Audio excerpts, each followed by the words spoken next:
everyone. Last time we talked about motion of connected particles, usually the one on pulleys, and we were able to look at one example. But today we are going to be looking at the second example on pulleys. Two bodies whose masses are 8 kg and 5 kg are connected by light inextensible string, which is passed over a smooth pulley. The two bodies hang freely. Now, the system is released from rest. Please take note of that. Released from rest when the body of mass 8 kg is 24 meters above the ground. Find A, the tension of the string. B, the downward acceleration of the body of mass 8 kg. C, the time taken by the body to reach the ground. Now, you will notice that we have been given the weight. It was 8g. It means 8 times acceleration due to gravity, and we have this also. Remember that what weight equals mg. So for the first one here, the mass was 8 times g, that is 80.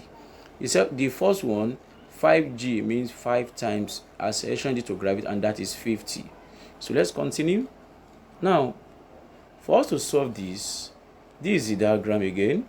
Now, for mass 8 kilogram, the formula we are going to be using, because the weight is heavier than the tension, that means it's coming down, so that becomes weight minus tension equals to ma. We dealt with this before, and that becomes 8 times 10, 80 minus tension equals to 8a. That is our equation 1. Now, for mass 5 kg, that becomes 5 times 10, and that becomes, the formula becomes T minus weight equals to ma. Tension is bigger than the weight, so we have this.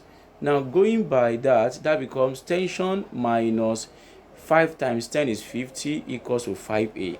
So we have equation 1 and equation 2. Now, solving the equation simultaneously, what do you think we are going to be getting here? So add the two equations together, equation 1 and equation 2. We can quickly do this.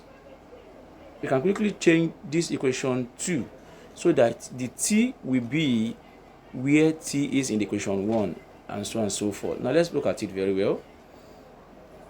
That means we're going to be having equation 1 as 80 minus t equals to 8a, and equation 2 will now be changed.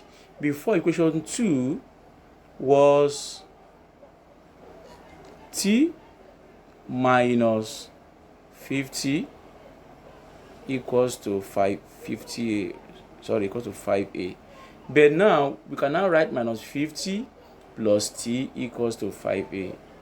So solving that, 80 minus 50 will give us 30. 8a minus 5a, because we are adding, rather, that becomes 8a plus 5a, and that becomes 13a. So if you continue that, divide both sides by 13. Therefore, acceleration becomes 30 over 13 meter per second squared. So you must get equation 1 and equation 2, then you solve them simultaneously. Now, when you substitute a for 30 over 13 in equation 2, and what is my equation 2?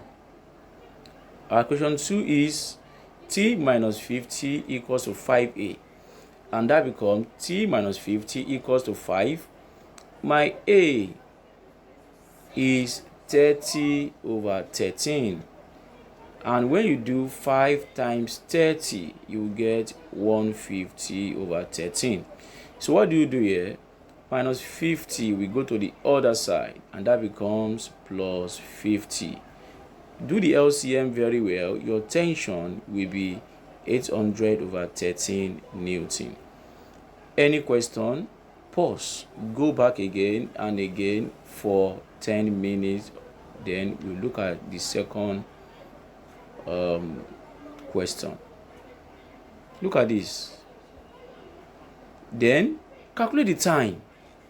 When the distance is 24 meters, the initial velocity is 0 meter per second, acceleration is 30 meters per second squared, and we are given the tension is 150 over 13, so we don't really need that. We got our tension as this, so we don't really need that. So let's move on. So S equals ut plus half a t squared. So putting the values, 24 equals half times 30 over 13 t squared. When you cross multiply, that becomes 24 times 2 times 13 equals to 30 t squared. What do? Divide both sides by 13. Very good. So that becomes 20.8. When you divide 624 divided by 8, you get 20.8. And what do you get?